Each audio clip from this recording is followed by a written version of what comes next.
Maximus. YouTube today too. Oops, I'm gonna sneak by you. Okay. Yeah, but when next time I'm doing something, you let me know, yeah? I let you know, yeah. Right now there's so many people, don't need to do it every day. Whoop, there. We'll go outside. Yeah, I'll let you know. Maybe Wednesday? Maybe? Tuesday? If I'm still here. Yeah, okay. Yeah, something like right before you go. I like it when you're asking, when do I get to clean again? Okay. There's a bunch of Freemen here because it's a holiday weekend. It's Whit Sunday, I think, tomorrow or something. And Whit Monday, or Pinsa in Norwegian. See, my camera's a bit crooked here. So we have a bunch of Freemen. Not massive amounts, but pretty much one in every house. And that means the cleaning duties are split out more evenly, and there's more people to do them, so they don't have to do them as often. So I like that. You're going to tell me when I get to clean again, right? Oh, yeah.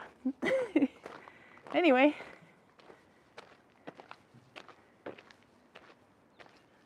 Sophie's got sun. I can't wait to check.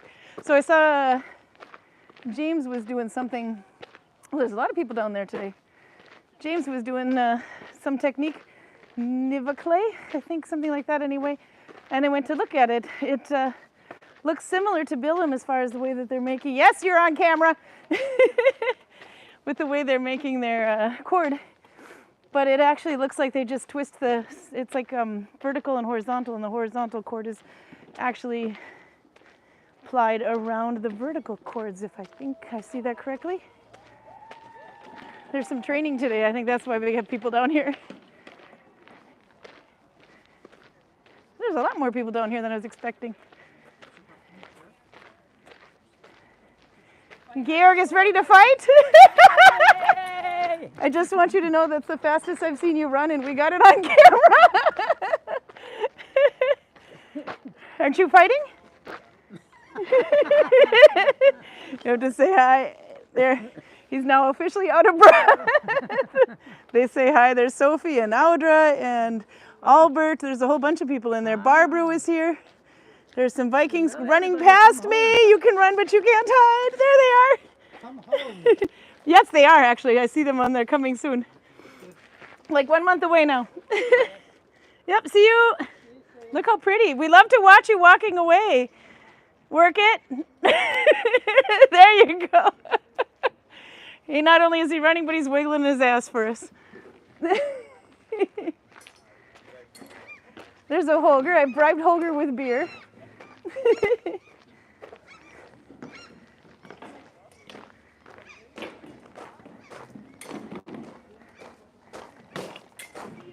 You can see what they're watching.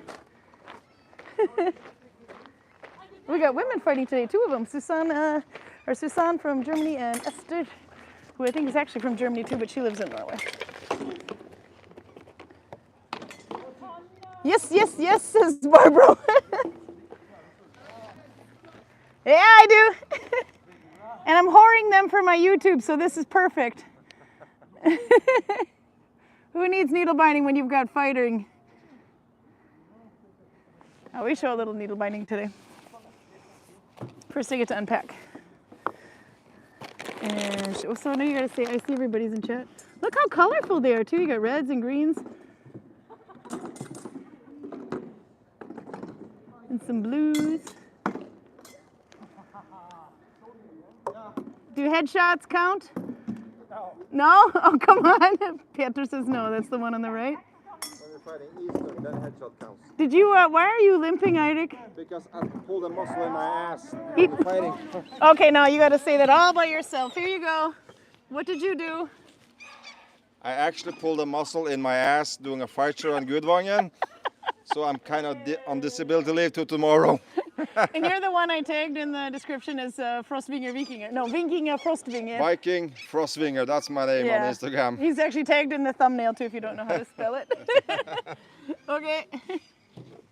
We'll put that one there and unpack a little bit. We have beer, which I've now shaken up properly before we got here. If you haven't seen us before, we are after hours. So that's why we have beer and a camera, a Viking with camera and other stuff. This is what we do when we're not working anymore. All the tourists go, then we kill each other. Isn't that right? After hours, we kill each other and watch.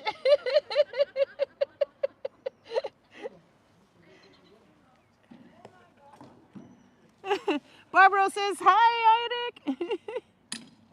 They'll be here soon. And the Raven's here updating everybody on the stitch of the month and the color of the month, which is good. I actually managed to check this time to make sure. Now, we have not done purple yet this year, 2025, and we haven't done York F2. York F2 is a nice little break from the trickier ones. It's actually, but the reason I've chosen F2 instead of F1 is because I think it's the stitch is quite loose. York, but if you use a super fat yarn or if you use F2 connection, it makes it a little bit more tolerable for me to do, at least personally. Okay, I'm gonna unwrap all my crap here. Let's see, so put that over here, the microphone, maybe it picks somebody up. I bought goldfish because, you know, Vikings need kid food.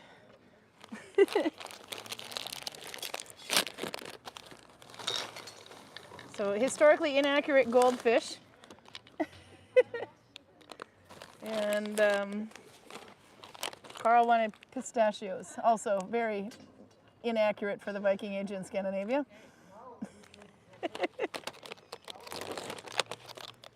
But we can hear him clicking them as he eats now, so.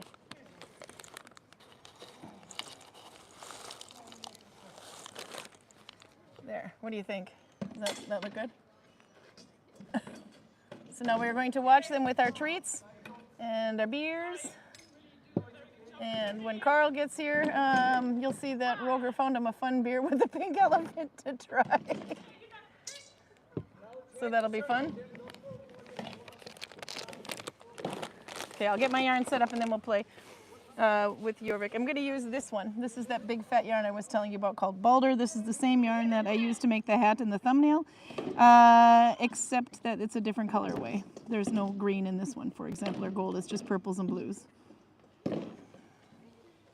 But it's super wash yarn, so that, you know, give or take what you think of it. But it makes it extra. It's a little soft and it's a nice fat yarn that I had on hand.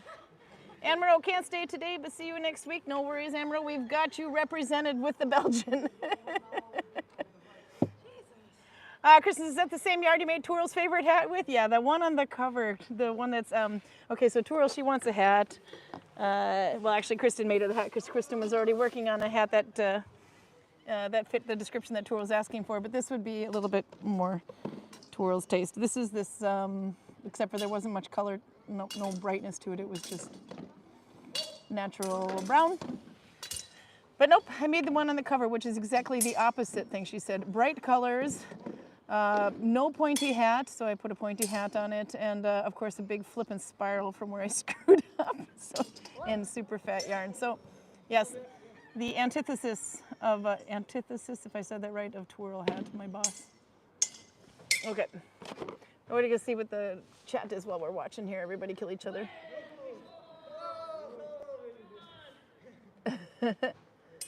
Try to keep the camera on him.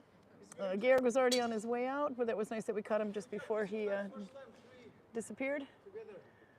So yes, if you haven't been here before, it's very important that you write the temperature so we can either be jealous or not jealous, or you can be jealous of us. Right now we're actually having, I don't know, I wouldn't necessarily call it sweater weather, but I'm from a colder climate, so who knows. Basically, if you're coming from Paraguay, where that technique is that James was talking about, this is definitely winter jacket weather. That was out of bounds. If you go out of camera range, it doesn't count.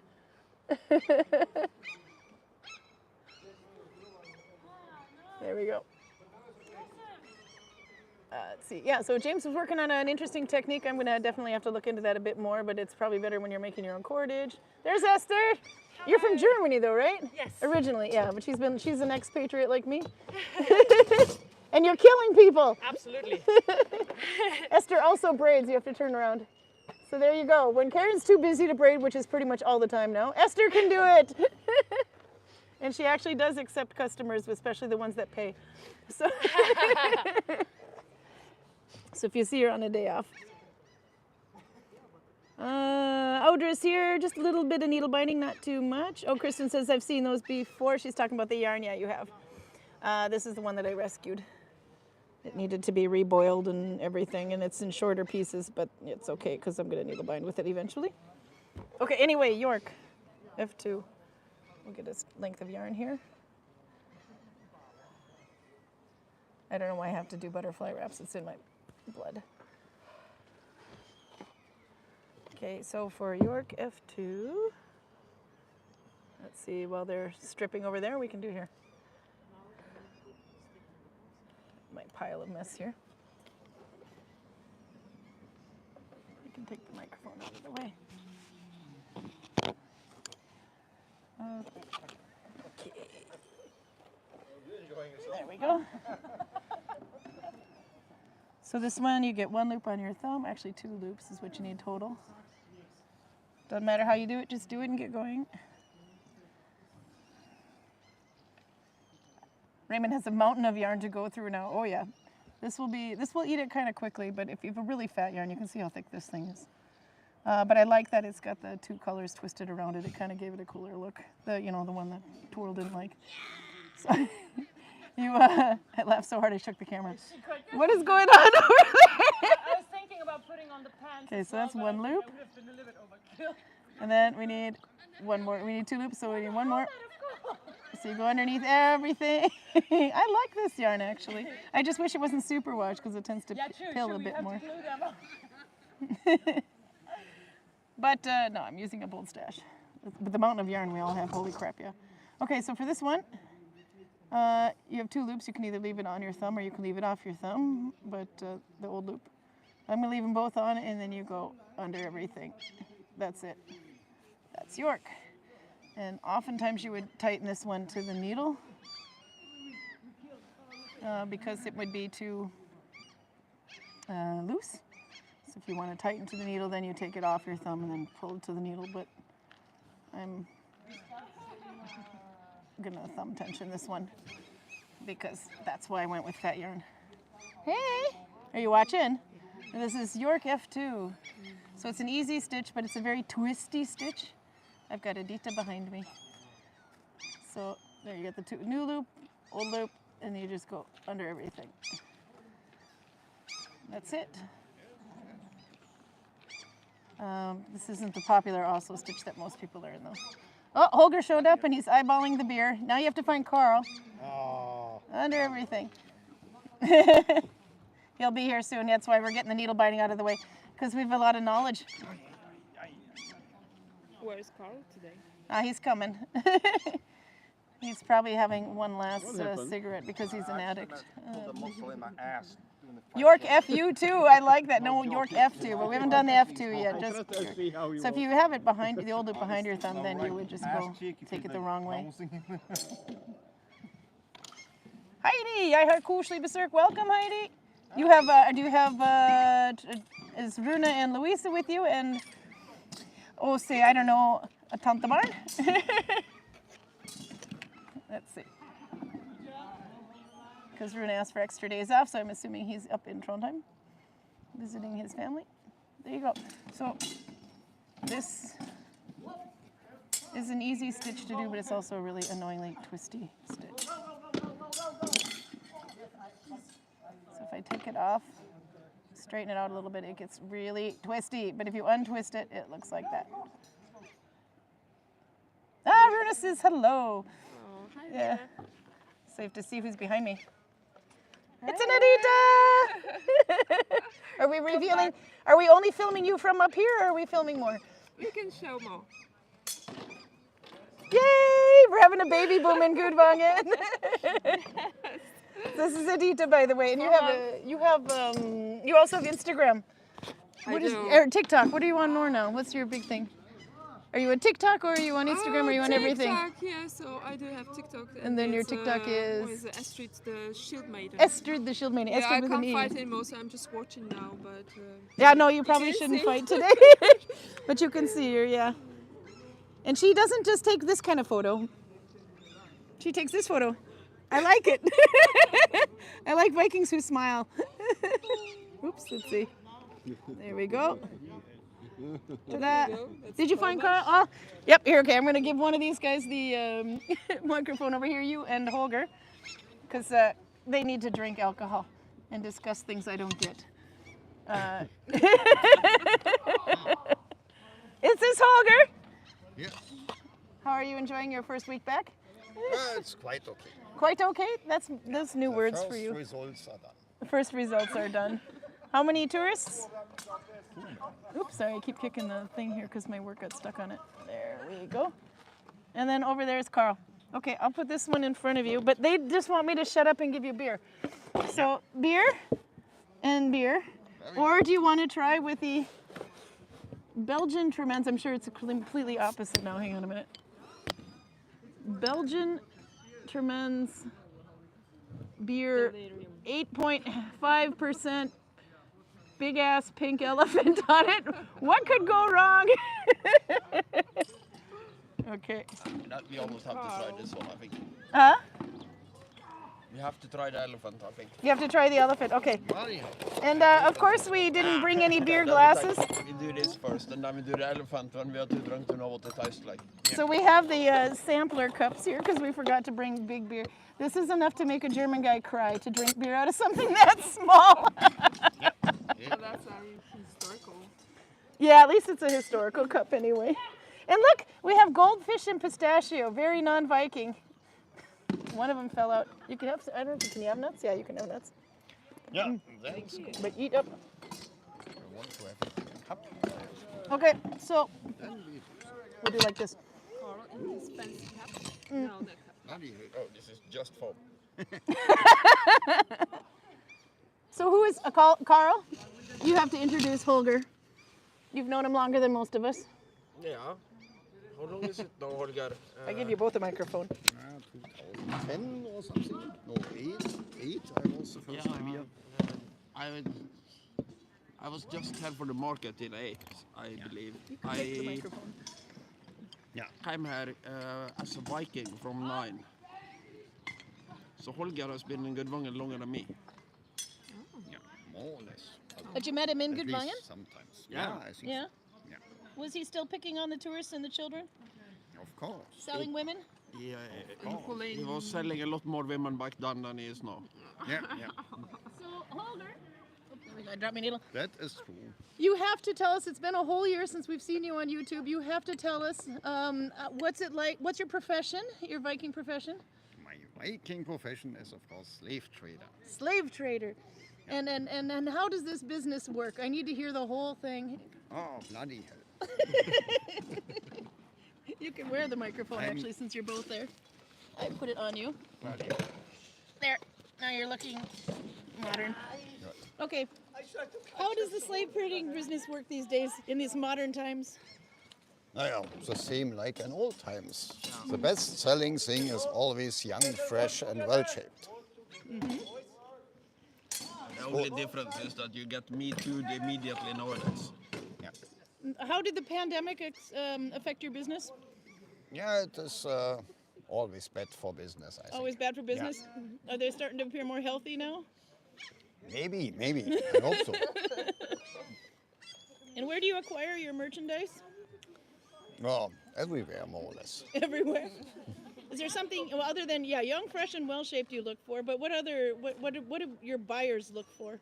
Young, fresh and well shaped. Do they need any skills, or do they just need to be young, fresh, and well shaped? And women. Mostly. Yeah, do they need to be female?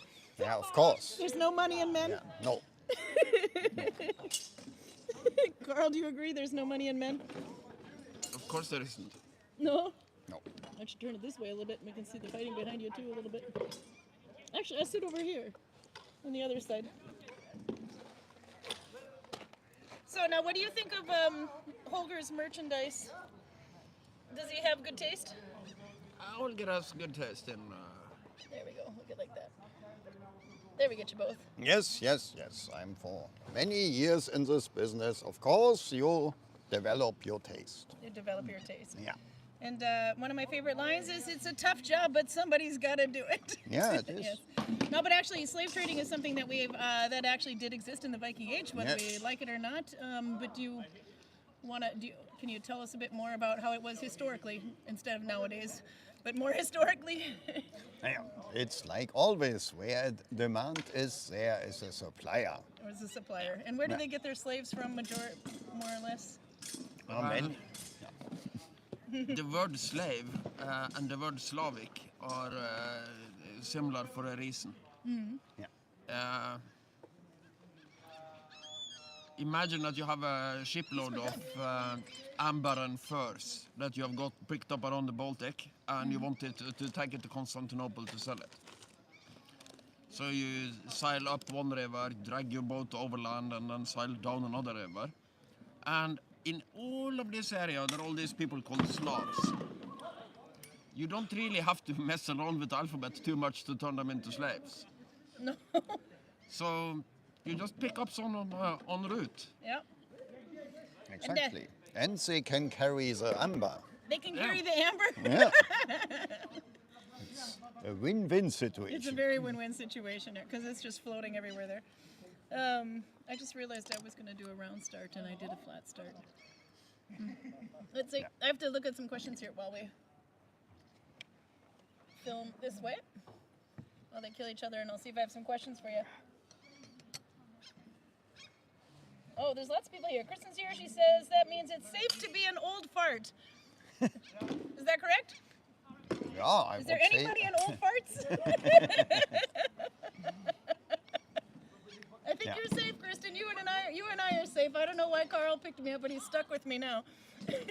Yeah, there is no resale value on you, woman. No, there's no resale value on me, you bastard. Yeah. Okay. And we can turn this way. But she says then she might come back. Kristen said. It's a Maximus. Do you want to sit down and join us? I have treats. I have historically inaccurate goldfish and pistachio nuts. Yeah, no, we're not being very correct. Okay, we'll move this way a little bit. Lots of people here, though. PJ's here. She's working on allotment picking strawberries when it started. Got completely soaked. Oh, I guess it's raining. The strawberries came later with some cream. See, I'm reading backwards. Audra's here, by the way. Oh, they got snow. That's what they had over there. Suze is here. Perud is here. Better than ever. Raymond is here. So now, if you ever have any questions that stump Karl always says if he doesn't know, this man knows. So now's the time. Glass. Okay. No, this one we have actually a good question. Notice the glasses that they're drinking from. There is a theory, and I'm going to call it a theory because I have no idea, that maybe these were actually used as lanterns to hold oil lamps. Oil lamps. What do you think about that one, Holger? Maybe. Could be. Maybe both. Why not? Yeah. It would be too expensive. It would be too expensive? Yeah. Let's see. Maximus thinks it might be too expensive. Holger says maybe. There was a picture of one that was mounted on the wall. Back over here. But you never know what material on pictures. It can be also some kind of Poland, ceramic they never or would something. use Yeah. this blue, rim on the top and Yeah. sometimes with ornaments. No. Not with the blue rim on the top or the ornaments, no. There is a version that we have also one without the blue rim, but we happen to take the blue rim. But we have, and I strongly believe that's a find, the one with blue rim and thread decor, where you have the threads going around it. That would be extremely fancy for a lamp, I would say, but Yeah. Well, the other one is some of them had them hanging. They were kind of suspended. But that one, Karl made a good point.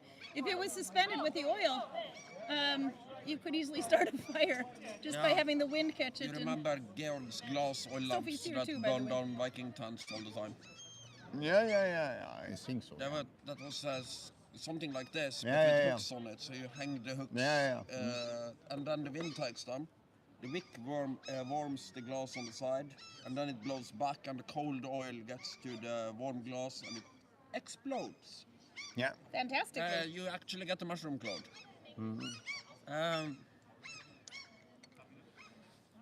Yeah. This is exactly what we were taught not to do yesterday. You were exactly taught. Maximo says Yeah. it's exactly what they were taught not to do yesterday. Exactly. What other questions did you have that were a little on the tricky side, stumping side? You've had some. You have to let us know if we need to scream louder. I'm obviously too far from the microphone, but that's not such a big deal. Don't really remember having been stumped much lately. No? Okay. Do you remember the question Robert had about the spears? Was it spears, or he had a weapons question for you? That wasn't a stump, though. That was just an interesting, something with the Neil Price thing. PJ wants to know. No, it was the back scabbard thing, and no, I haven't read it yet. He even had the page number. So this is completely on me. I should have checked in Children of Arsenal what he is talking about, but I keep reverting to the same thing. It's not practical. Some things were done in ancient times that are stupid by every definition of the word. Put this on you. But if it is something to do with weapons and fighting, you don't get to be stupid for long. Yeah. There's a strong selection. Okay, so actually there was a question in here. I just missed it, but Prude found it. I'm just going to scroll up so I don't.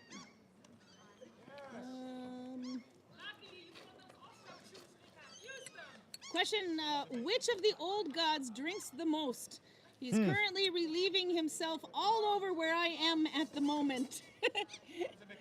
Did you hear that one? She wants to know which god was drinking the most because he's relieving himself all over PJ. I would say it's probably Thor.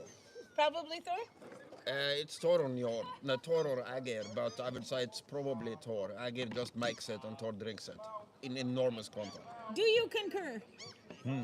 Maybe. Maybe? Maybe also Odin. Could be also Odin? There's some writings he doesn't eat. He gives his food to the wolves, but then he have to drink at least. Yeah? He has to drink, I think. All right, now support your theory. Tell us more. We will know when we are in Valhalla. We'll know when we're involved. In Trimskvida, Thor goes to, pretends to be Freya to marry the Jotnir Trim. Yeah? And I don't remember the amounts, but they kind of list up what he eats and drinks at his wedding. And to put it like that, if there are any gods that drink more than him, there might be a problem in Oscar. Yeah? She said, Thor makes sense. Thor is forecast. We have a weather warning. I saw there's tornadoes all over the United States. Which god is responsible for throwing Dorothy and Toto into another world? Yeah, tornado says everything, Tornado! I think. Oh yeah, though Sophie got it right away. Tornadoes! Yeah. I think that was a jinx moment considering there's a Yeah, delay but in the it is. chat. Brilliant minds think alike, says Sophie. You know who Sophie Clausen is, yeah? Yeah. She's also from your home country. Yeah. Yeah. But you go other places too. You're also at Fotviken. Where else have you been Viking at? Not just Gudvangen. Back when we had to share you. Yeah, in Birka I've been, also not for working, just for visiting. Yeah. And in Dötteköpinge I did work. Yeah, and I visit much, so for example Hedeby or Yeah. some other things. We haven't been to Have you ever been there, Karl? I haven't been there with you. We have to put that on a bucket But list. it's, I've been to Ribe. yeah, Ribe, Denmark? yeah, of course. I've been to Borgholm. Bjørgvin Marknad. In But some I Bergen, yeah. I believe that's pretty much it. Most of the markets I've But, been to is in East Norway. Borgholm you have also been, no? Yeah. Which one? Borgholm. Oh, Borgholm, yeah. Yeah. And then we were on, of course, Odin's Odense for the Needlebinding Festival a couple years back. That's starting to go in August now, so it's harder for us to get to. But Hedeby I'm is still always... impressed by that place because it's inside of a Danish suburb, Yeah. and you can't see anything around it because Yeah. it's kind of in a tiny little dump, and then there are trees all the way around it. So it looks like you are in the Viking Age, even though you know that you're in the middle of a Danish suburb. And that one's, you have to say, yeah, because it's hard to hear me, but Odense Odense in Odense, Denmark. Yeah, Odense. Odense in Denmark. Yeah. Yeah, so then they know where that is. Yeah. Trelleborg. Sophie says that we need to go there. Are you talking Iceland? Because Sophie's in Iceland right now. Weren't you just there? Not too long ago? No, not me. Oh, I was last time 93 in Iceland. They have a penis museum. Yeah, I know. Have you ever been there? No, but It could be fun. I've never been there, but my penis might not be old enough. All right, so now that I've gone down the gutter hole, the rabbit hole, we find that we have a little a trinket that is actually pretty much a unit in balls. What is that significant? Do you know where that comes from? And you drink my beer? I thought about it, but I'm allergic. It survives. No gin today. No gin for me. No, I have some at home. Good for you. No, but what is do you know that one though? That one that we sell in the shop, the little pendant with the penis on it and the balls. Yeah, Where does that come from? Rome. Rome? It's a Roman thing. And what does it signify? Well, it's most likely what the Romans called a bulla. It should be silver, not iron. Yeah. And it's a small phallus amulet that normally would be inside of a little bag. That if a kid survives until naming, remember enormous child mortality in Rome, then he gets this little amulet thing that is supposed to protect him from evil spirits. And he wears that, if it's a boy, he wears that until he gets his toga viralis, when he's basically declared to be a man. Then he hands it in, because now the spirits obviously haven't killed him. So he doesn't need it anymore, because now he's a Roman man, and very little in the known universe can kill a Roman man. I was going to say, yeah, no, they're laughing and saying, not for kids, by the way, and she is in the Erikstadier. PJ's sister's been to the Penis Museum. She saw photos. That must be fun. I can imagine. And Nella says there's null-bound objects found in the Penis Museum. Do you know about this? Huh? They're actually, I believe it's either a bag in the shape of balls, that's where the coins go, and then the penis, that's where the bills go. And it's like a drawstring bag, but there's also a penis warmer. That is made to. Have you ever owned a penis warmer? in From Iceland, you, no. in Iceland you might need it. Yeah. You might need a penis warmer in Iceland. Yeah. She says it's not sexual. No, it's not actually. It's just the history. So, but do we have that symbol? Do we have that meaning anything in Viking Scandinavia? Do you know? It's like it's something that is depicted sometimes. Yeah. You have all the weird penises on the Bayeux tapestry. That's made by Christians, and but it's in about the same period. Even by nuns made, probably. Yeah. Then you have the little statue that people think is Frey, the one with the pointy hat and the pointy penis and the pointy beard. Yeah. Everything is pointy. Yeah. What meaning they ascribe to it is very hard to say. Oh yeah, I've got the expensive colors. Susan walked past and said, "I'm so rich," and I said, "I've got the expensive colors with me." Yeah. In Pompeii, there was penises everywhere. And they messed it up horribly because the Pope came to visit the excavation, and then they took all the penises away and forgot where they came from. So they don't really know exactly where the penises were. I can tell you. There are penises on the cobblestones, and one theory for a long time was that all the penises points towards the brothel. Yeah. But probably not, because the Romans seem to think that phallus, erect penis, is a symbol of good luck. Yeah. But I don't know if people are any more sure about what the Romans think about symbols than the Vikings. And every time somebody is cocksure about that, I think they're lying. Pun intended. Not really, but thank you. By the way, the seagulls are making a crap ton of noise up there. Has he? Do they have a nest up there? Yeah, no, not there, but Somewhere nearby. How many? Because we had like 2 or 3 nests in the village, and those things are brutal. But is there any more running around? maybe This year? there There are on the. seagulls going ape shit up by Marie's house. Yeah. Yeah, I think that there's they a had a net nest. there last There's year. a nest. I have seen Yeah. it. Yes, but here I don't know. Maybe on this one too. Yeah. Yeah. But the oyster catcher had his babies. Yeah. 2 of them. Yeah. And that's on the front of the. You have to look up what an oyster catcher is, but it's a black and white bird with a really long orange beak. That's okay. I just move around. He is now so unafraid of people that he even doesn't even bother to fly. He just walks around with his big beak and expects everybody to step out of the way. But if they Yes, got too yes, close yes. when she was sitting on the egg, she would just bark at him. Yeah. Yeah. But no, now they got 2, and now I noticed it was a year ago tomorrow that the first chickie fell down off the roof. Yeah. And so maybe they start to fly soon. Yeah, not to fly. They have to go down on the bottom and then they walk. But yeah, Yeah. normally they are born on flatlands, not on a roof. yeah. Yeah. So This is the 3rd year that one's come back now, I think.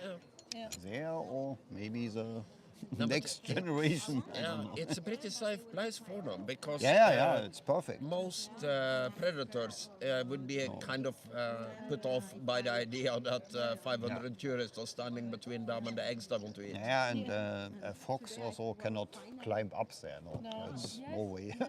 Even the chickens won't go up. yeah. Question for you.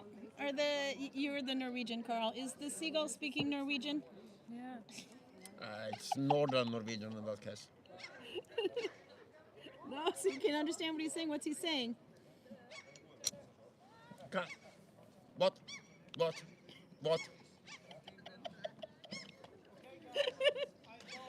Okay.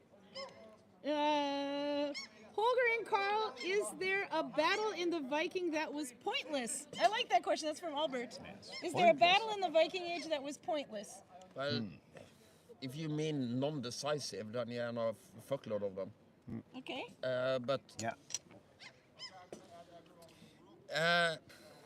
a lot of the conflicts in the Icelandic sagas are mostly pointless. Yeah. It's 2 guys that if they just had the opportunity to sit down at the table with bear and their wives in another county, they would just make peace because that's what they want. Yeah. But then you have their ideals of honor and their very belligerent wives that causes them to basically massacre each other. yeah. The Njals saga is a good example for it. Yeah. yeah, definitely. It was caused by their wives. 2 friends, they became deadly enemies, and yeah. So can you think of any other pointless battles? The thing is, a battle is pointless for the side that loses, as a general rule. You probably shouldn't have fought this battle. Yeah. There are some really stupid battles that happen, and they don't really happen for a very good reason. Like when the Danish king gets the Joms Vikings drunk and get them to invade Norway. It's like, yeah, but if it worked, if they had managed to kill Håkon Sigurdsson Jarl instead of him executing all of them, then it would, and for the Danish king, it was just an investment of some meat. Yeah. It wasn't that expensive for him. No. So it wasn't pointless for him. Well, it kind of was because he lost his allies and didn't really make a profit of it. But it's the losing side in any war would have been better off if they just surrendered immediately. That's generally the rule. There are some exceptions. If your opponent wants to basically genocide all of you, then you should fight anyway.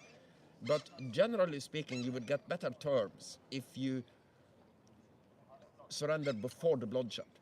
Yeah. But the sense of duty and honor prevents people from doing that. And that's true for the Vikings and it's true for modern people.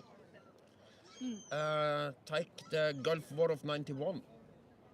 Oh, my Saddam, brother was in that. Saddam Hussein had no chance. It was going to be a walkover. The only thing he could achieve was to inflict a little bit more damage than he actually did. He had not even a theoretical chance of winning this war. But he feels that he has to fight it. And that is generally true for the losing side in every war. Well, now there's a high-pitched squeak. That is the oyster catchers, but they're like No, way it's the over there. girls on that type of.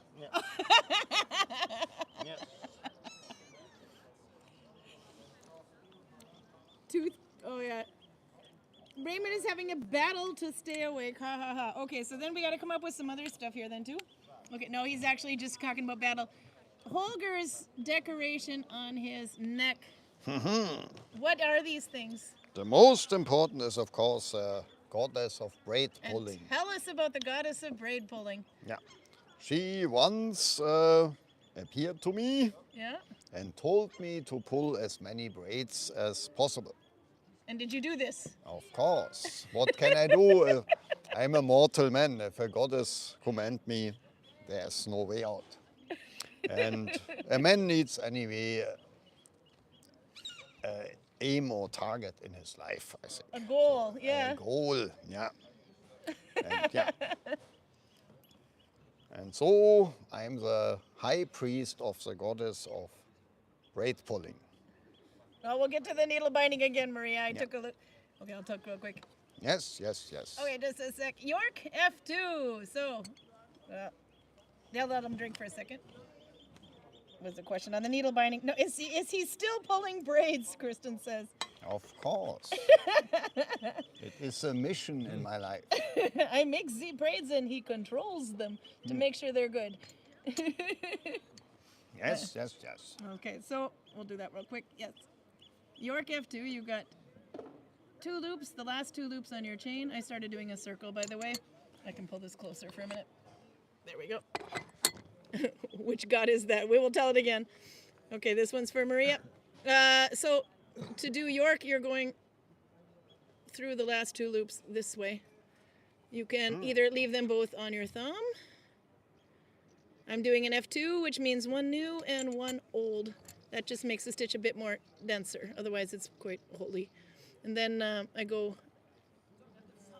through those 2 from the back way and under the leader yarn. Through those 2 from the back way, that sounds really bad. And then, of course, I null bound the gimbal. There. Okay. We have a little beer garden going here.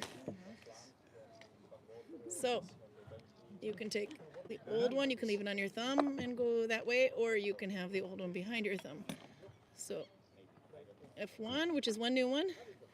F2, which is 1 new one and 1 old one. And then you pick up the back loop from the opposite direction and go under the thumb loop and under the 4 loop. Or the yarn on the leader yarn, and that is your stitch. Yeah, it's the original York. Original York was F2. A lot of people like to do York F1, but it's so loose. The reason I'm doing this in a circle is because the twist, it's really twisty and it's kind of fighting against each other if I do it in a round, so it doesn't get as twisty, but I will still steam block this crap out of this sucker when it's done. But it does have a lot of stretch to it compared to most stitches. So there we go, one more time. First loop, second loop is there. It looks like 2 strings, but that's a loop. So F1, F2, which is 1 new, 1 old.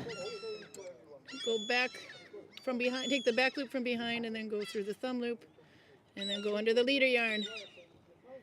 And that's it. Okay, back to the tour. The necklace tour. Okay, there was a question on the goddess. Yeah. Yes, you are still pulling braids. Yes, yes. I know his worst thing that are, yeah, they were talking about wars. Yes, war is definitely the worst thing in the history. Which god is that? Yes, the goddess of, it's the goddess of braid pulling. Whether you want to translate that to being the goddess of braid pulling or not, She's also depicted as Freya, if I remember correctly, Yeah. or a Valkyrie. Maybe, but Every But time Holger's they see not a buying it. depiction of a woman in Viking art, it's either Yes, Freya or Valkyrie. Yeah. And Yes, it's yes, yes. random which one they pick. but gonna I make a think hat. it's obviously the goddess of great pulling. Yeah, clearly. Yes. I think so. Okay, so It's Holger a- has spoken, and that means It's a she's the- find of in Denmark. The original is in silver, and it is in the National Museum of Copenhagen. Yeah, it is. Yeah. Røvinge was, where was that the find was? yes. Rolling or something like that. Yeah. Let's see. Yeah, it's going to be a hat that I'm going to make, but I'm not going to make a pointy hat because it will make Kristen cry. She's going to look into the York sock during the summer and make a copy of it. Oh my God, tiny stitches and a lot of patience. That one you definitely have to after attention. Okay, next thing on your chain, on your Yeah, necklace. that is a dragon tusk. It's a dragon tusk. Yes. Okay, And I killed this dragon using only my bare hands. only your bare It hands? has 7 heads, but Were you powered by beer? no. Just so. It's, I think, no problem for me. And the dragon had 7 heads. Yes. But I strangled him with my bare hands. I'm just reading text. Okay, and next, because you've got a lot of, you've got to take a whole tour of them. Bloody hell. hell Not is right. all of it has a sense, but that, of course, is a sign for Njord, a ship. Yeah, A spear is, of course, for Odin. 7 heads and only 1 tusk. Yeah. I took only one. You took only 1. Oh, Yeah. you should. Okay, Yeah. that makes more sense. Yeah. And the sign for Odin was the spear? Yes. Yep. And what else I have? Yeah, I think that is bergkristall. Yeah? It keeps bad spirits away and keeps you healthy or something. Yeah? Yeah, that is spiral. It's a sign for eternity. Yeah? I don't know what else. And the troll cross, of course, And to the keep troll trolls away. Oh, yes. Especially mayonnaise trolls. Yes, by the way, we always like to say mayonnaise, not mayonnaise, but mayonnaise, and not just mayonnaise, but mayonnaise. Yeah. So, Troll has Holger is afraid of mayonnaise trolls or mayonnaise Yes. trolls. Yeah. I bought a big squirt container of mayonnaise. Ah, bloody hell. Do you want to talk about your mayonnaise troll fear? No. Not I today? have still nightmares. You're still. But your friend had put up a YouTube video about Yes, it. Do you yes, remember yes, what yes. his channel's name was? Yeah, Karl Michael, I think. Karl Michael? Yeah, And then you can hear all about the mayonnaise troll. He tells it actually spectacularly. I think around COVID time. Yeah. Yep. So then you can hear all about it. Yeah. Bloody hell. Bloody hell. Nikki said, by the way, regarding the 7-headed dragon, is that how to train your dragon? No. It's how to strangle a dragon. Yeah. And there were actually some Vikings from here that went to Voss to watch that movie in the theater. I don't know how it went, but it looked like they were having a lot of fun. 7 or 8 Vikings in a movie theater. And they went as a Viking. What does the stitch look like? This is what... We're going back and forth here. So Yes. this is the wrong side of York in a circle. York F2. This is the We tried right pink side. elephant. I think so. I think it's time to open the pink elephant. Let's see. Pink elephant is always good. There we can kind of see, maybe if it's focusing. There it is. So it looks kind of like straw. Yeah. But remember, I'm using 2-tone rag yarn here, so it has a little difference. Okay, let's see what you think of the Belgian pink elephant. Ooh, this tastes very different. Yeah? I'm going to give you the microphone back now. Yeah, very different. Yeah. Yeah, Are you not happy with the pink elephant? I would say it's a little bit flowery. Yeah? It tastes like you kind of ran your face first into a bed of flowers. Oh. The yarn is Viking of Norway. It's Balder is the name of the yarn. I think it might be, no, I think you can still get it, but it might be an old colorway. This I bought about 15 years ago and I have tons of it because it works up fast, but it's a superwash yarn. My yarn is more exciting than your Norwegian Viking knowledge. No. Okay, now it's okay. One beer for you. No, it's That fun. is, You got to have a little of both. that So. must be a women's opinion, I think. You don't like it when women needle bind for you, Holger? Yeah. Actually, do you know about the history of the validity of Nalbinding in the Viking Age? In Scandinavia, we actually don't have very many finds of it. But the technique is older than, it's much older than the Viking Age. It's back from the Bronze Age and before then. And it's still used today, and it's found all over the world, so we still allow it. But actually, the finds they have during the Viking Age in Scandinavia are very, very, very, very few. Yeah, but So- they are there. That's the thing. Because if you have no finds, you have no evidence. If you have one find, that's golden as far as I'm concerned. Yeah, textile work didn't usually survive. No, but That's a problem. Yeah. even if you have 1,000 woven objects for every needle-bound object, even if it's 5,000, the needle-bound objects still exist in this time period. Less common, yeah, fine. It's like the pottery debate. Yes, pottery did exist. No, it wasn't popular in Scandinavia. It's There was another one. If you really want to, we had a question this week about cochineal in the Scandinavia in the Viking Age. Did the Vikings import cochineal? And that was because a lot of the cochineal came later from Mexico and the Americas. But Polish cochineal. Yeah. well, could have, would have. This is something that you would need a physical object, and I would say just one is fine. If you have one find of something that was colored by cochineal found in the Viking context, I'm fine with it. If you have zero, then that's a whole other ballgame. Yeah. No, that was one of the things. What else did we have this week? Did you have any other interesting? Either you two. Now you're back as well. Did you get new questions? Any fun? What's your best question of the week? My best Best question of the week. customer question of the week. Why is beer so expensive in Norway? And what was your answer? I don't know. I am still searching for it. So is this beer a winner? The I would say this one Yeah, is it's better than that one. Yeah, I would agree. It's not horrible, but it's No, but it's a little bit perfumey. yeah. what about woad? They're asking. Vide. What about woad use in Norway or in Scandinavia in the Viking Age for coloring? Yeah. What about it? Oh, she just asks. And the question was, and what about woad? The way I understand it, woad is how I got the color blue. Yeah. This has been so uncontroversial that I haven't actually looked up the sources, but I'm pretty sure that that would be pretty easy to find. Yes. And No, they had P in this time, even if he didn't find it. Okay, but it's the, highly. But whose idea was it to pee in the pot to make woad? Yeah. That's what I want to know. That's the popular question. Was it an accident? Was it intentional? Maybe. Oh, we got a Thomas here. If you sit there, we get you on camera, Thomas. Exactly for this reason I sit here. No. That's okay. The microphones are closer to them, so they have a hard time hearing you, too.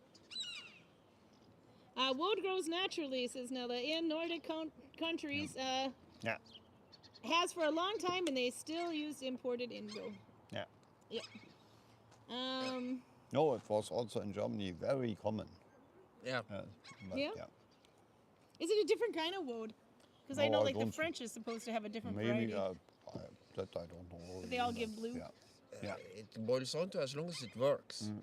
And one important economical difference between the Vikings and people in our days is that for us it is super simple to import something. If we want an aluminium doohickey, we can import it from China, and that will be cheaper than going to the aluminium plant in Årdal and have them make it for you. Because there is a significant difference between Chinese wagers and Norwegian wagers. Wagers? Payment for workers. Oh, okay. Wages. Yeah. Wages. Yeah. Yeah. The point is that even if you immediately stop using woad to make the color blue as soon as you get your hands on indigo, that is irrelevant before you get your hands on indigo. That's it. Yeah. Yeah. How about cotton? Cotton was grown in Egypt in the Viking Age. Did that ever make it north? Do we actually have any evidence of that? I haven't checked, but not as far as I know. And Yeah. here I can use the lack of evidence as kind of an evidence, because I know so many textile ladies that if there was even a whiff of cotton anywhere, they would be yelling my ears full of it from now until the cows come home. Yep. So I'm pretty sure there isn't. No, I still think the closest would have been linen, and that's not doesn't grow like, isn't used like cotton, obviously. No, it's not the same thing. Not at all. No. And stinging nettles. So we had wool, stinging nettles, and linen. Anything else? Hemp? Possibly.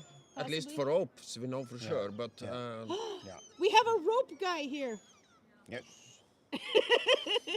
Tell us about rope in the Viking Age. You were making a contraption last year. Yes, I will do this here too.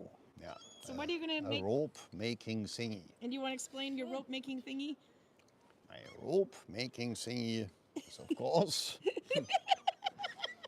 I'm asking the tough questions here. You are earning that damn beer. I have a vague suspicion that this is a thingy to make rope with. yeah. You have a thing. It's a thingy to make rope. Yeah. No, but you have one person standing on one end, and then one person Yeah. standing on the other end, and they're twisting. Yes. And the third person is having a tool to keep the strings very close together. Yeah. So you have to move it. And that basically holds the Yeah. ply. Yeah. It's another way of plying wool or plying Yeah. string. But more importantly, what are you going to do with all this rope that you're making?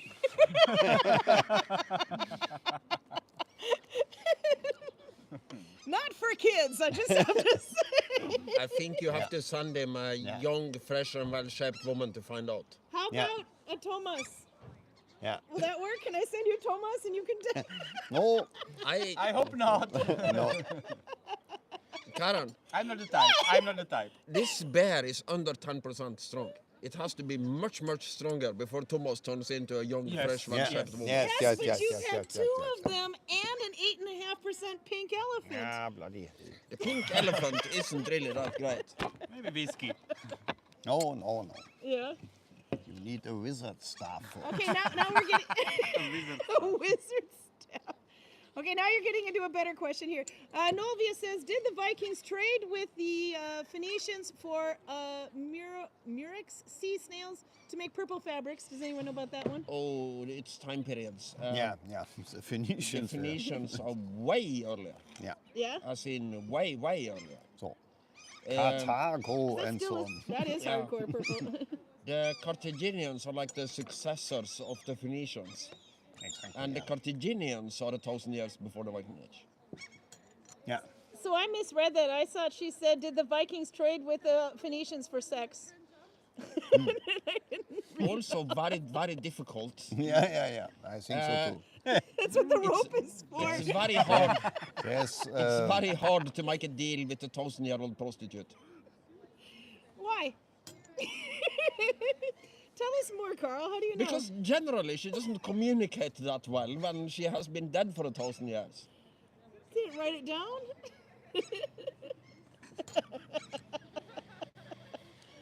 It's hard to be Viking. It Be a is. Viking. It is. Here's another one I almost misread. Okay, wait. Egyptian is so far away, though. I guess the Vikings enjoyed the Mediterranean. How far south did they go, by the way? They did go to Egypt. Yeah. But They reached Baghdad also and so on. Yeah. it was kind of funny. I talked to Lars Pila, the project archaeologist on this project, for like 5 minutes in the early beginning. And he was talking about texts that were translated from Arabic, because they have a lot of written sources that haven't been translated out into any other language yet. And they were kind of working on a project with that. And he said that they found a text from Alexandria in what's today Egypt. And the thing he thought was funny about it is that it starts just like the Ride at Lindisfarne. Yeah. there was bad omens. The weather was bad. Everything was bad. And then we see the square sails on the horizon coming into the harbor. But when the Reidar Lindesfarne story basically goes on, then they killed the saints and they spread blood on the altar and they trampled the bodies of the saints like they were dung in the streets. In this one it goes on, then they came ashore and rented camels and traveled to Baghdad. You let Vikings rent your camels, then you're good friends. Okay. Would you rent a camel to some random guy you didn't know? Does he have a rope? Clearly, yes. That's all that matters. Because then you can actually take the camel home with you. Yeah, so much focus on the road. So much focus on the one because Holger's here. Yeah, Yes, it's a whole yes, effort, yes, of yes, course. yes. When Holger's here, it's a focus on beer, slave trading, women, mayonnaise, and the troll cross. I am happy he is back. Yeah. Well, we're very happy to have him back. He's a man of results. Yes. Yes. Actually, there's more to read on here. Let's see. Yep, Robin is here, by the way. She's coming in the end of June to the beginning of July. Robin Woodman. She's gonna very play good. with the looms again and fix them up. Very good. This one. Yeah, Robin. Yeah. Let's see. Very good. That's interesting, as it hasn't been known for a long time that cotton was grown in Egypt at the time. I don't know how the Indian export would affect it. This is going on about the cotton thing.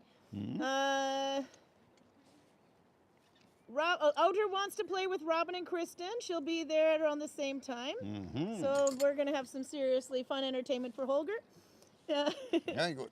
Very good. Need braids, especially. And you have to have braids. Yeah, we'll have to get everyone. Did you notice we have 2 other people in the village that are braiding hair? Yes. Since I've been more and more Of behind the course, desk. I recognize.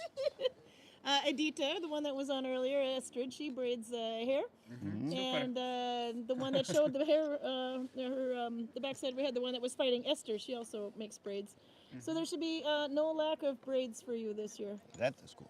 Good. The Braiding- goddess of braid pulling will be happy. The goddess of braid pulling will be happy. And we have the goddess of braid pulling outside the textile house because we used to be braiding hair there too. Yep. She's carved in a... Tell Karl about the cotton find of Hedeby. Do you know this one? I'm not familiar with it. No, I'm looking at that I one. have Let's the see. book at home, but I didn't read it yet. Maria says rope is for tying the women down so they don't fly away on their brooms. Do you, Yeah, do you agree with this? So you can say. Yes. Yeah. Yes. So The you men can agree. say. Yeah. I'm looking for the cotton one, but PJ says to Kristen, I have smelt the remains of the tanning pits on archaeological sites. They use urine in that process, and thousands of years later, the pits still stink. Is there a reason that ammonia seems to survive? Nothing but great questions for you, I have. Normally, I wouldn't expect it to because ammonia is pretty reactive. My chemist brain tells me that it shouldn't normally survive, but if you have it in a sealed environment, it wouldn't have a chance to react with anything. So yeah, you will still smell it. But after you open the pit will stop smelling pretty soon. Let's see. I got a couple of things that are a little out of order, so it's hard to see how they fall together. Something that has been in China, says Sophie, but I'm not exactly sure what she's referring to. The cotton or the tying of women. The tying of women is more from Japan. But yeah. Yep, that's why you have the microphone. The Vikings and the Chinese are in a way in contact because the Silk Road goes to Constantinople and the Vikings go to Constantinople. Yeah. But direct contact would be extremely uncommon, and we, as far as I know, have no evidence of that. But you never knows. Never know. And then Sophie says, Maria, I use it to tie men down. Yeah. Yeah. What is it with the Germans and rope and tying things down? I don't know if we should go there, Karl. You might pick up some really interesting We're skills. not planning to go to Germany. We're planning to go to France. Oh yeah, that's Different people. No, I'm not sure. Marquis de Sade? They have more like rope. much. It might be silk rope or something softer and prettier. Let's see, I gotta keep scrolling up here. What kind of loom? Yeah, she works on the warp weighted loom that we have in the village. They're the standing ones. Standing room. Yeah. That is supported with weights at the bottom. Nolvius asks, do men get their beards braided too? Does that count for you? Yeah, not the for god- me. no, The the- goddess of braid pulling told me to pull only female braids. Are you sure? Yes. I don't show you my ties. Yes, I'm Oh sure, yeah, what do of you have course. on your neck, by the way? Axe? An axe, yeah? Yes. Ah, he's got the penis we were talking about that. You get a microphone. Now, why do you have the penis on you? A penis and an axe is an odd combination. I just... Yeah, the Frey is my favorite. And Frey is your I favorite. take this like prevents. Yeah. Don't be weak. Don't be weak.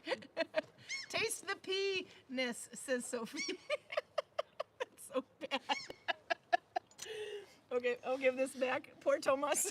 He's no longer clutching his penis. I don't have I problem really touch my hope you weren't penis. filming I Thomas like a him. moment ago. I might have been, I don't know. 3 more beers. More beer, yeah. Let's see. There's some more in here. Robin says, Nikki, be careful. I now own 9 looms of various kinds, including the the warp weighted loom. No, it's an addiction. You got to be careful, but you have to have room. Sophie says, Karl is a coward. Ha ha ha. For not going to Germany.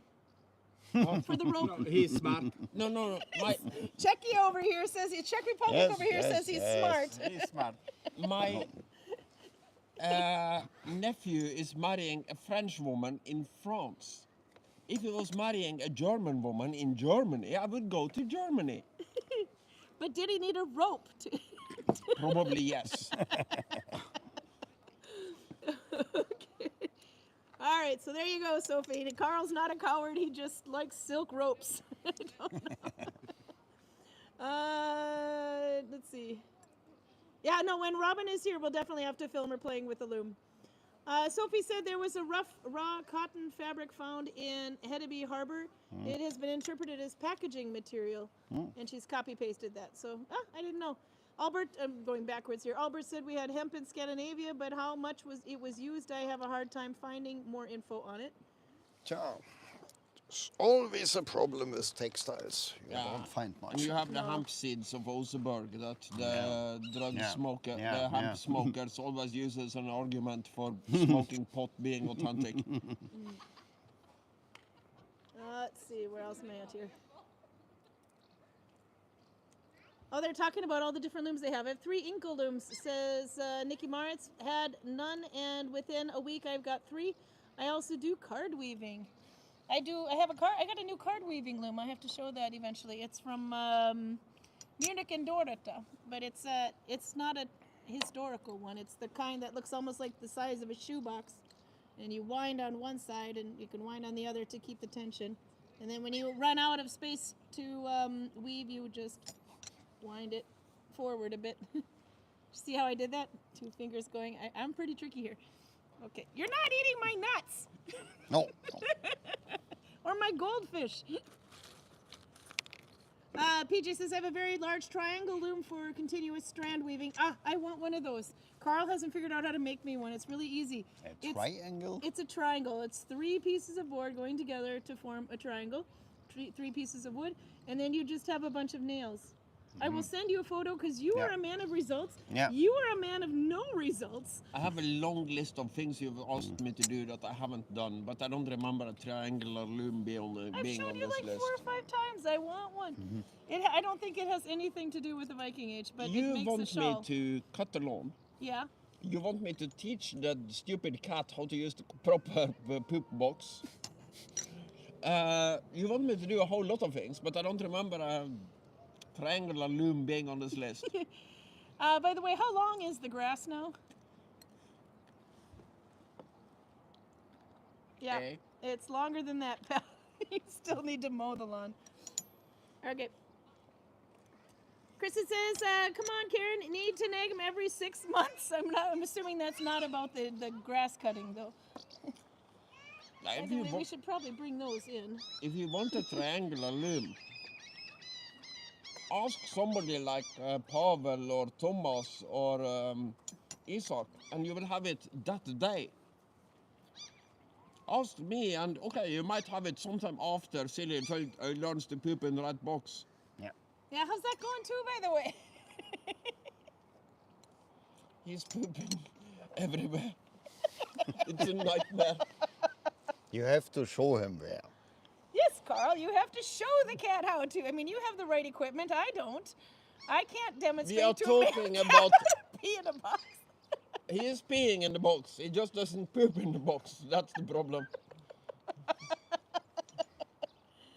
Do you have any other methods? Does he need a rope? Would a rope help in this situation? If you fix cat over the box, yeah, it will work. It has no other chance. And So I can see Karl's definitely feeling Belgian. How about you over there? Are you getting a little Belgian?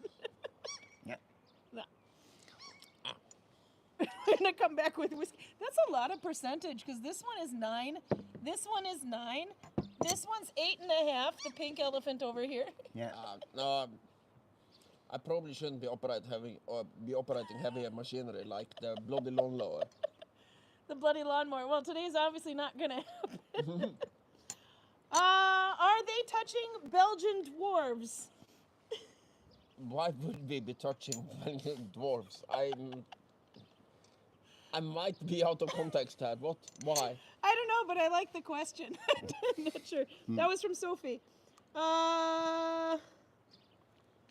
Max says, I make a joke about myself when I'm asleep saying I died from severe brain farts. Is that something that can happen? I think it can. You can, yeah. Would you get a rope? It depends on what you're doing. But the brain fart is basically when you Yes. make a serious mistake that you are normally too smart to make. I haven't been close to dying from a brain fart, but I've been close to seriously injuring myself with a brain fart. Okay. And what was the question that caused you to have such a severe brain fart? It's not a question. It's when you basically, your brain is operating on its own initiative and this makes a really stupid decision. Okay. So, for instance, back when I was a chemistry student, one of the things we do is that we use a porcelain filter to filter out a solution. And to get the measurements correct, it has to be absolutely 100% dry. There can't be no air moisture or anything on it. Yeah. And the way you achieve this is by heating it up to ridiculously high temperatures. So I'm holding it with a set of pliers into a flame and heating it up to basically just short of the melting point of fucking porcelain. And then I pinch it a little bit too hard so it jumps out of the clamp. And I immediately dive for it and try to catch it with my hand. If I had managed to catch it with my hand, I wouldn't have a hand anymore. I managed to stop myself in the last second, and then I'm just watching the fucking thing lying on the linoleum floor and burning a hole through it. Yeah. But that was a brain fart. That was a good brain fart. By the way, Kristen says she's dying brain farts. Get it? Because she color dies. Yes. By the way, Novia had a really good test too. The real test would be, but I can see Holger's winning the test. Can you get the glass to go back into the ring thing? Back into the ring thing. Yep. Can you? Oh, he does. Nope. They're not as drunk as you drink. They're not as thrunk as you drink. They are yet, Novia. It's a funnel. You have to be. No, the only way to miss it would be if I did this. I think that's what she thought you were going to be able to do.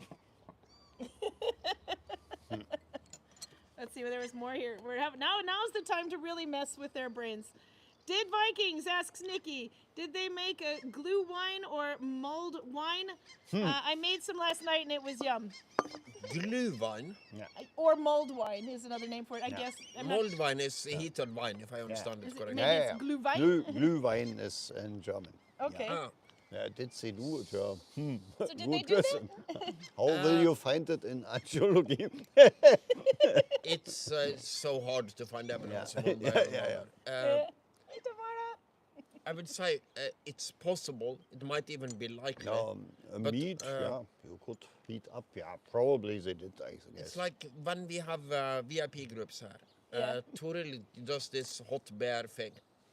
Yeah. And it is completely possible that the Vikings did that. But I can't see how you would have evidence of them doing that. Yeah, that is difficult. It might not be the most popular drink we have. Olav is here, sneaking in here at the end. See you all in 13 days. He was just here. He brought you the fun stuff to drink too. He brought you the Buddha beer. Oh my Yeah, God. yeah, Buddha bear. The Buddha beer. Buddha juice, as Yeah, we call we're it. going to have to bring him some Buddha juice if you get more of it. The bottle was really nice. It looks like Buddha. We have it in the office still if you want to see it. The juice of Buddha came in that. I just heard what that sounded like. I'm the sober one. I just want Yeah. you to know. Okay. All right. I gotta ask you. Okay. Nikki says my cat and your cat must be in cahoots, although mine is old and losing her mind. No, this is the thing. As repeat viewers know, we have two cats. We have Fuzzy, which is my particular body, and we have Silly, that is her particular body. And in her world, Fuzzy is the annoying one, and Silly is not the annoying one. Yeah. But Silly is the one who just doesn't understand how his fucking toilet works. And the reason is that we accidentally confused the hell out of him when we changed from normal cat sand to the sawdust solution. Yeah. The sawdust solution is brilliant because it works. When I pee in it, the sawdust dissolves and it falls through the thing. Yeah. When I poop on it, you just scoop the poop out and there is no problem. And you can just dump it in the woods too. You don't have to worry about the sand. Yeah, Or, yeah. it is so much better than the sand thing. The problem is that when we tried to get them used to using the wood dust thing, we also had the sand standing right next to it, and then we had a box of poops right next to that. So Silly is going completely confused about where am I supposed to poop now? Anywhere is the conclusion. So he just now poops wherever the fuck he feels like it. Usually right in front of the door out to the veranda where I go to smoke. So it's not fun. Yeah, but maybe there's a way to fix this problem that you're not thinking of. Do you need to remove a pooping location or two? We need to limit them to one pooping location. And we need to add cat sand so that Silly accepts using it. And then we just remove the cat sand little by little until he gets used to pooping on fucking sawdust as he is supposed to. Sophie says, as the Scot says, scoop the poop root. That was almost Canadian too. That would be scoop the poop out. So to put it like that, the not annoying one is super annoying these days. Uh-huh. Every morning I wake up before her. Every morning I go out to have a cigarette. Every morning I have to remove the poop that is blocking the door. It's like he knows where you're going and does it intentionally. Yes, he might be a little bit annoying. Karl likes annoying things. Okay, so speaking of pussycats and ropes and other animals, would they have pets in the Viking Age? Yeah. What do you think about pets? Like, would they have dogs like we do? You know, Yes, they yeah? Yeah, of course, of course. And what is your evidence? You have they the follow. mythology. Yeah. Yeah, Freya's cats, Odin's wolves. yeah. There is also, I haven't been able to find this, but there is supposed to be a story from one of the sagas about. Look at. I'm sorry. I just realized. I think Irik's close to a nest. The seagulls are not happy with him. What did you do? I know this phenomenon. A friend of mine is a security guard, so he basically a lot of it's a private security company, and every business has kind of a contract with these guys, so that they come and check them twice a night, so that nobody is breaking in or anything like that. And he absolutely hates seagulls with every fiber of his being, because at the daytime there are thousands of people running around the streets, so the seagulls just goes, fuck this, I'm not dealing with that, it's too many of them. But in the night time it's just him. So every seagull immediately attacks him on sight. Yeah. Very good. So Yeah. normally today there has been like probably like 800 tourists or something today. Maybe. Yeah. Yeah, there's a lot. So they don't care about that because they can't handle that. It's too much. Yeah. But when they see poor Eirik walking alone, they go, okay, time for revenge. Well, Yes, he is yes. a warrior. Yeah. Yeah, but they also found dog skeletons and graves and so. Yeah. And So, horses. yeah, horses anyway. Yeah. And the horses are useful. And but, even a peacock they found. Yeah. So would the peacock be a pet or just food? Nah, I think it was, of course, for upper class. I don't think every Viking had a peacock. probably Come not. on. Yeah. The thing with cats and dogs is that they are kind of useful. Yeah. You can use your dogs for hunting and you can use your cats for pest control.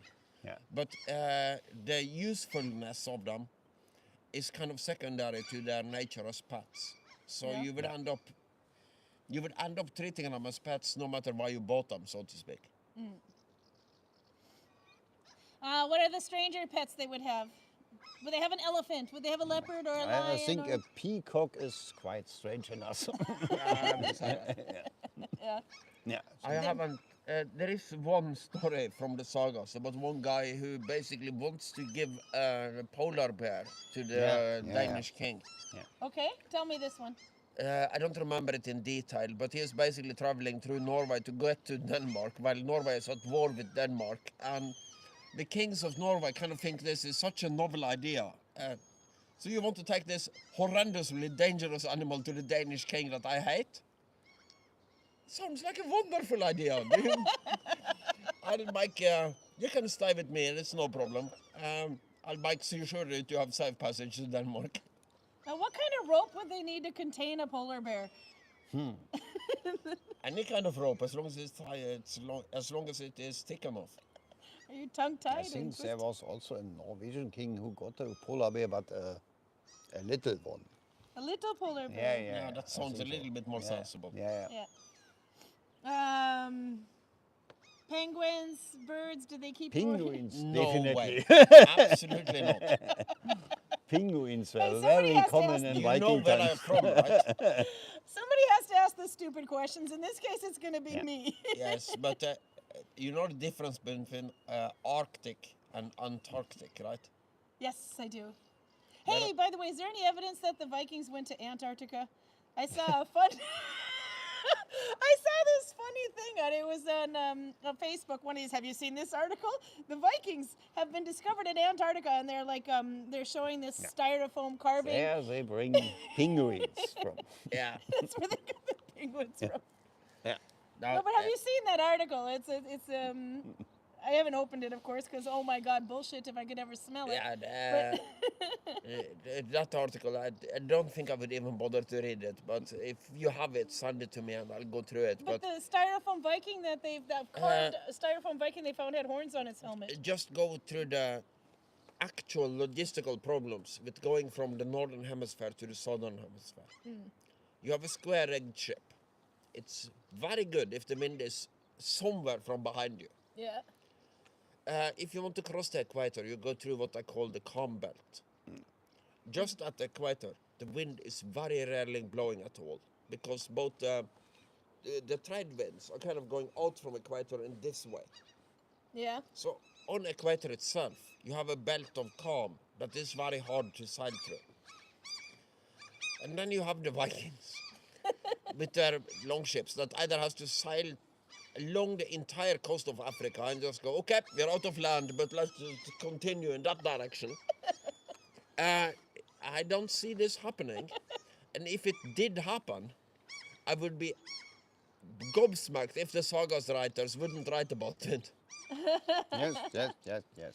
And Outer points out the moon. Now, have you seen the comic strip of Larson comic strip or The Far Side, where the astronauts they land on the moon, they're all excited, they're about to step out, and there's a bloody Viking ship there. Yes, yes, yes, yes, yes. You know? Bloody Viking ships always got there Yes, yes, first. yes. They found many Viking ships on the moon. Robin says Trells made nice pets. I mean, Yeah, Robin, you yeah, will yeah, love, exactly, exactly. of course. Especially the young, fresh, and well-shaped one. They sing like a canary. Yes, yes, yes, yes. Do they yes. do the dishes? I think so. Do yeah. they take care of your children? I don't know. Do they need to have teeth? Yeah, yes. Yes, that's mandatory. Yeah. That's They do. mandatory. Okay. And where do you keep them? yeah, I have a cage, for example. And you can only fit one in that cage. Is that being lucrative? No, no. I think I would fit more than one. I would say that you use more bed space than you strictly speaking need, so I have room for one. I keep you warm. Maybe that's why I take so much bed space, so that you can't fit another one in there. Let's see, there's a little bit more up here. Yeah, the wagon, Kristen points out, yeah, the wagon from Oseberg has a lot of cats on it. Nikki's falling asleep over there, but she's in New Zealand and upside down land with Raymond, so they can't stay awake over there because it's like Yeah. really early. Yeah. PJ says she's got to go, got a sultry Zoom class soon, and I need to dig out my webcam. Hey, have you guys been A taking any... sultry Zoom class, and she has to dig out her Sultry, webcam. not sultry, but I like sultry. What the hell is she doing?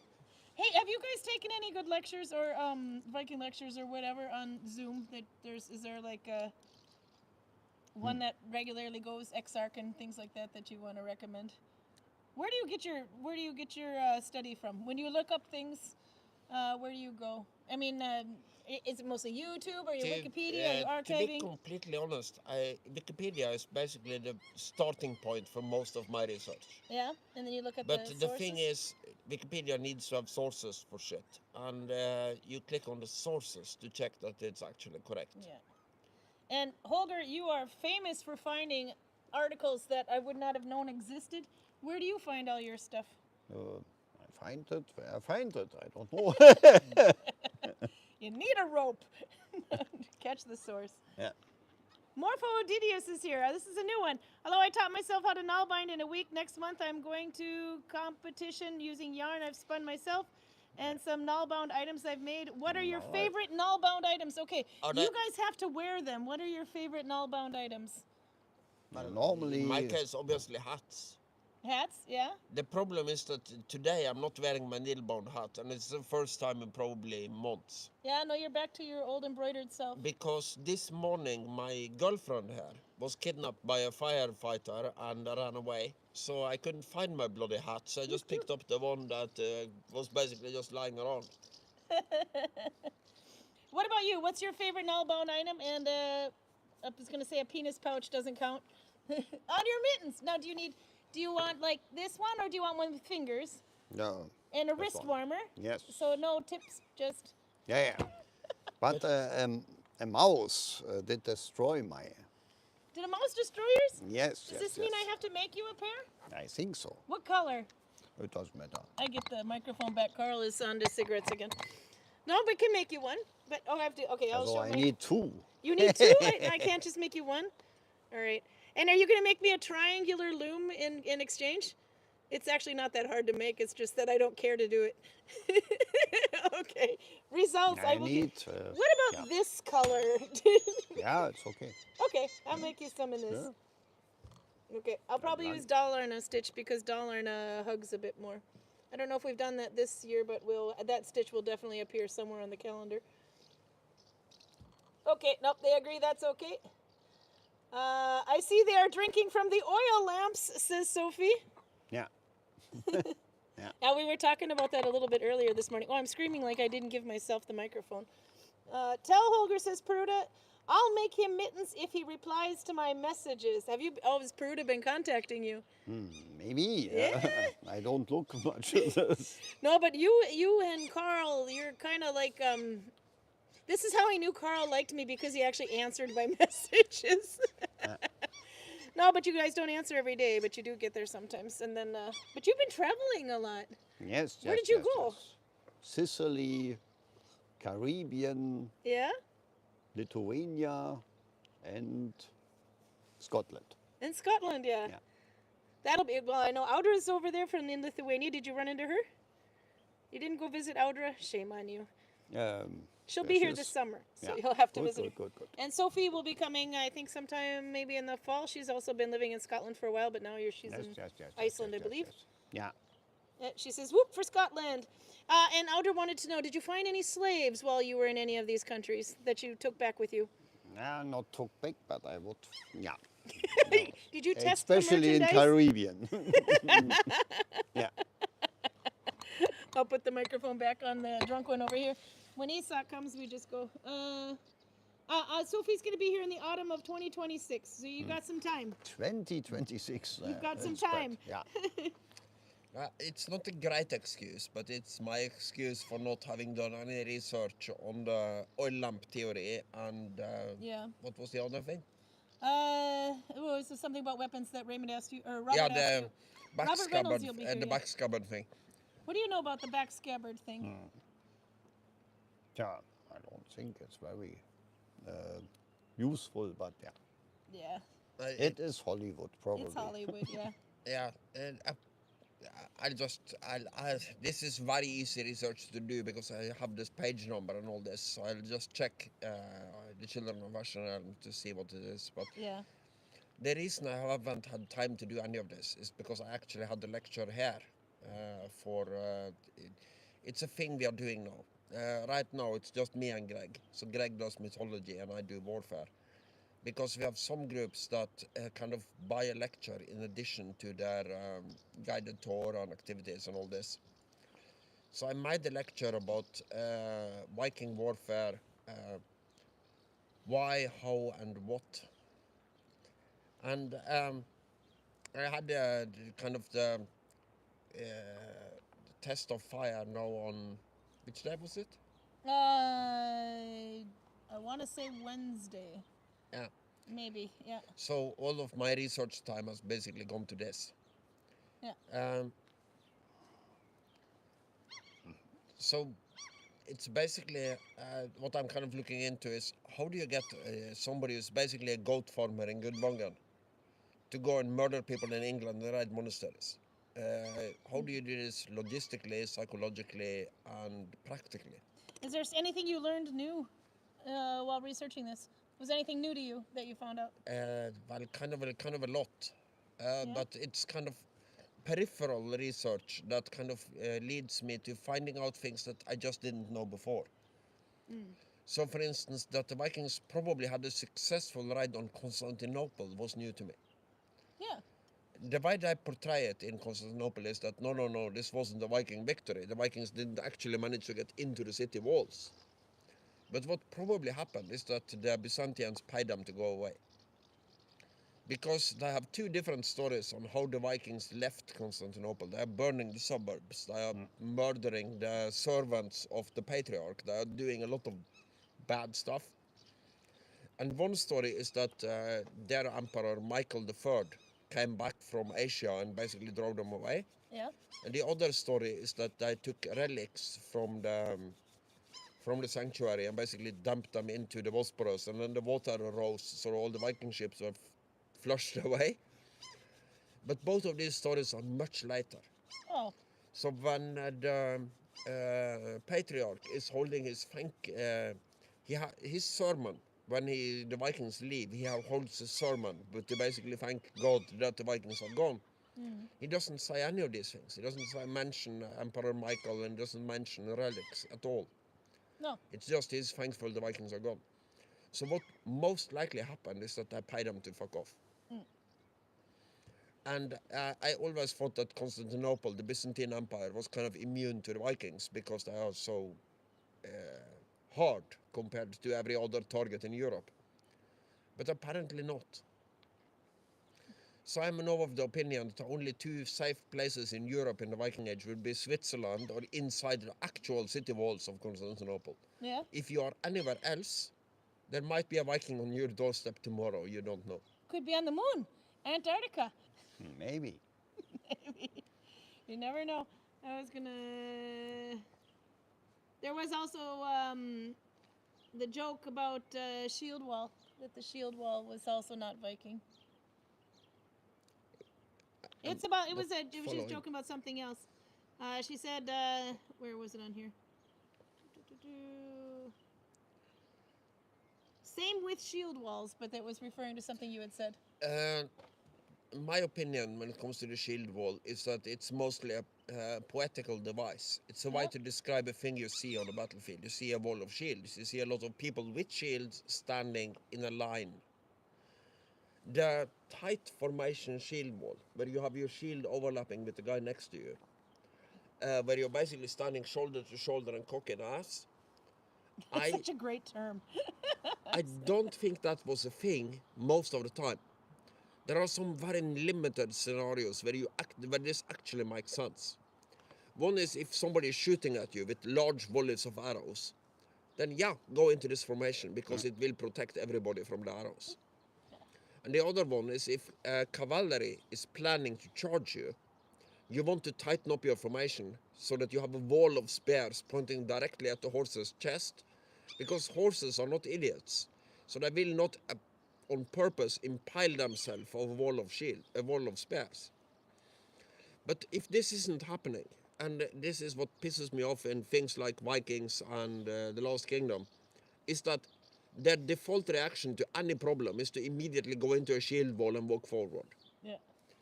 I don't think they did that, because it doesn't matter how good you are with weapons. If you're standing like this, with one guy up your ass and one guy on either side, so you can't actually move. The only thing you can try to do is... That wouldn't actually work. And also you have this force pushing you from behind, pushing you forward. So if there is any kind of obstruction, imagine there is a big stone on the battlefield that you didn't see because it is behind the opponent's line. As soon as they move around the stone, you get squished into the stone, and then you have 60 other Vikings pushing on your ass into this stone, and you die without even fighting the enemy. Nuts I to don't butts, think she they were said. stupid enough to do that. But there is very differing opinions about the shield wall, but I don't think that the shield wall, as people envision it now, was a thing that I did a lot. Sophie says she agrees with you. That's more of a Roman thing. I don't think the Romans did it either. The Romans' shield, the big scutum, the curved shield, Yeah. it is a lot more practical if you have enough room to actually move your gladius around. Because if you go into this room, there is a side that there is one man's breadth between me and the guy next to me. If you go into the room between us, you're dead. I can stab you with my gladius. The guy behind me can stab you with his gladius. The guy right in front of him can stab him with his gladius. There are 3 guys who can kill you if you go into this area. So I don't think anybody would actually do that unless they have a lot of Gaul pushing on their ass and pushing them into that hole. There are so many innuendos here. I'm So sorry. I think that formations, unless you have a very good reason to tighten them up, I would generally lose. With at least one shield's breadth between each man. Yeah. But it is so hard to say anything sensible about this, because both for the Vikings and for the Romans, the people who write about battles are not the people who fight in the battles. They are other people who basically have very little experience with actual fighting. There are some exceptions when it comes to the Romans, but there are no exceptions when it comes to the Vikings. Sophie says it is described by both Tacitus and Gaius Tacitus. Julius. Yeah, thank you. Yeah. And Gaius Julius Caesar. Yes.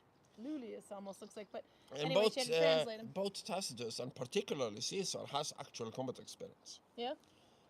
But I don't think in the Gallic Wars that Caesar is actually talking about people going into these super tight formations.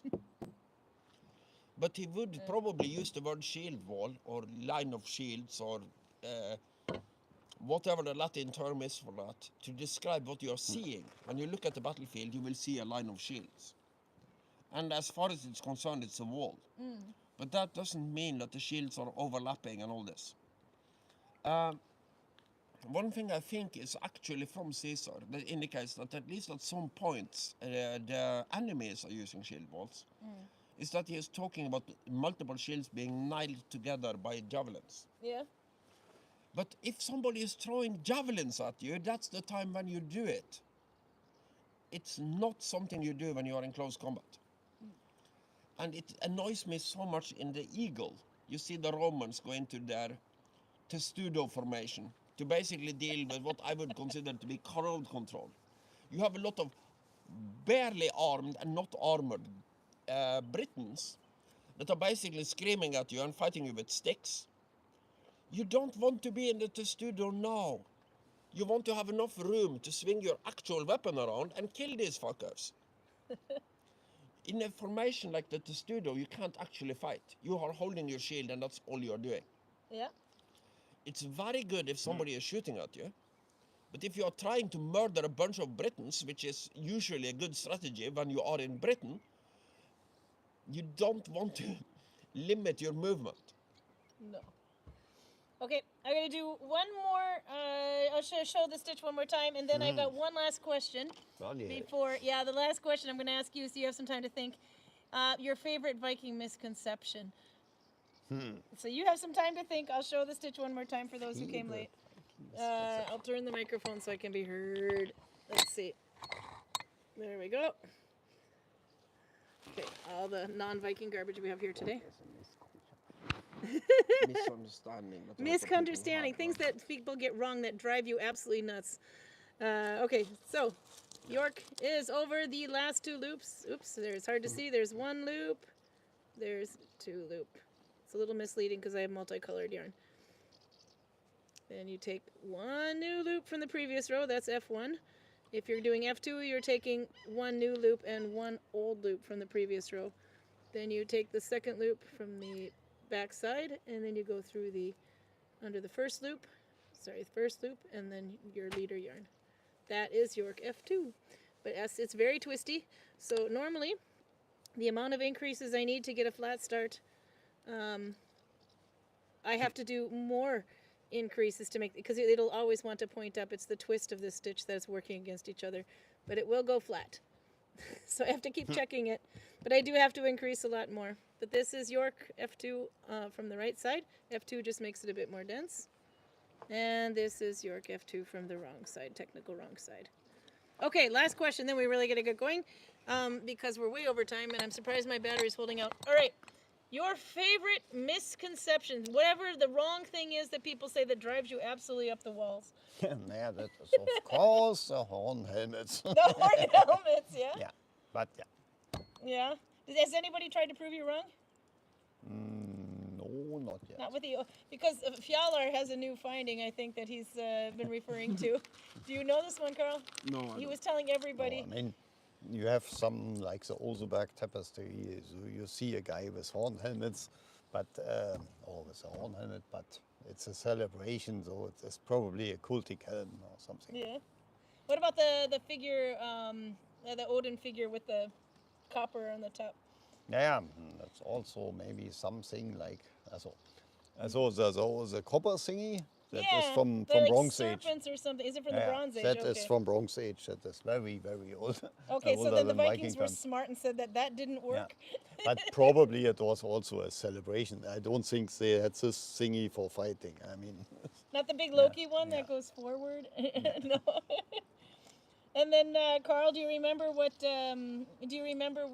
Fjallar's new find was? No, there is one every week, so I don't know. Fjallar just discovered how BT, what is it, I just suddenly lost it now. But AI chat, he just figured out how that works, so he's looking up everything with AI chat now. So I'm a little, I'm a little concerned that he might need to Check AI.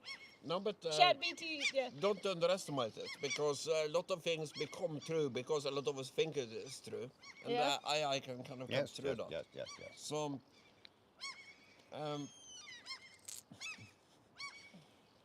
one of my favorites from home, by the way, is what's Norway's tallest mountain. Okay, what is Norway's tallest mountain?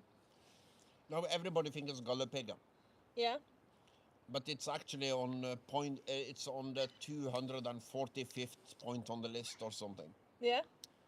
Because Norway actually controls a big bloody chunk of Antarctica. Ah, And there are 244 mountains there taller than Galdhøpiggen. that might be where they found those Viking carvings. Yeah, and the penguins. And the penguins. Yep. Sophie said her favorite misconception was that a helmet was usual gear. Yeah, yeah, that is also. Yeah. Not so sure about that. I think the helmets are more common than archaeology makes us think. And why do you think that? Because they're fairly simple to make and incredibly useful. It's more difficult to make an iron pot than it is to make an iron helmet, because the pot has to be waterproof. Yeah? The helmet just have to be somewhat spare and arrow-proof.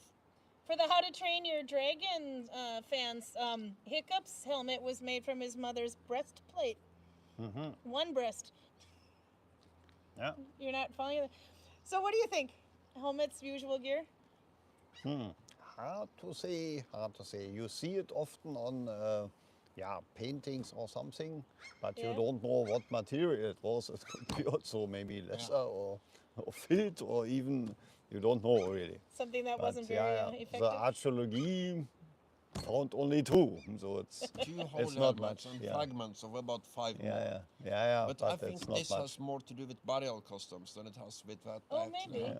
Yeah. Because Maybe, yeah. when you're going to Valhalla, do you expect the first thing Odin does when he sees you is to smack you over the head? Yep. Yeah, okay, then bring your helmet. But I think the reason we don't find them is that they're not normally put in the graves. And if you look at the Bayeux tapestry, for instance, it looks like everybody and his brother has a metal helmet. Yeah. And the chainmail even, and yeah. Yeah. Yeah. This is obviously high-class people towards the end of the Viking Age, but there Yeah. would be a lot of them. Yeah. And this is a lot later though, but the Ottoman Empire used the Janissaries, and they had another group of soldiers that I don't remember the name of them, but it's the Arabic word for head injury. Because these are the only people that are not equipped with helmets when they go into battle. Uh-huh. And from my experience with reenactment fighting, They were usual in Francia and many places. She said Norman helmets were the norm. But yeah, otherwise she disagrees with you on the other part. But she still agrees with you on the No, Roman or the shield wall. the thing is, when you are talking about the Romans, for instance, Yeah. each legion has 6,000 men. They have about 23 legions. That's a fuckload of metal helmets, to put it in colloquial terms. So you would think that the people that are pretty much famous for stealing everything that wasn't nailed down in all of Northern Europe could afford a little bit more than 2 helmets between them. Yeah. And when you are fighting, if you swing at somebody's head and he has a shield, he has 2 options. One is to take it on the head, which is a very bad option if you're not wearing a helmet. And the other one is lift the shield up so you block the attack. If you do that, you are blinding yourself to the enemy. You can't see what the enemy is doing. And that's a horrible bad position to be in. So if I was a Viking alive in the Viking Age and I was the proud owner of 2 cooking pots, I would immediately convert one of them into a helmet. Okay. So I gotta go where you should go. Would you, either one of you, would you, if you could, rather live in the Viking Age or live now? No, Yeah? And why? because I would be alive. Because you would be alive. And what about you?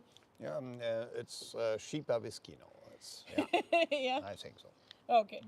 Now we gotta go though, so I'm gonna turn it around here. And say goodbye! Bye. Yeah. I gotta get these guys some more stuff to drink. Then Yeah. we'll see you next Saturday, 6:30. Yeah. And keep working on your stitch. Yes, yes, yes. Still Only 12 or 20 results people count. hanging on. I'm impressed. Okay. Yeah. Bye. Bye. There.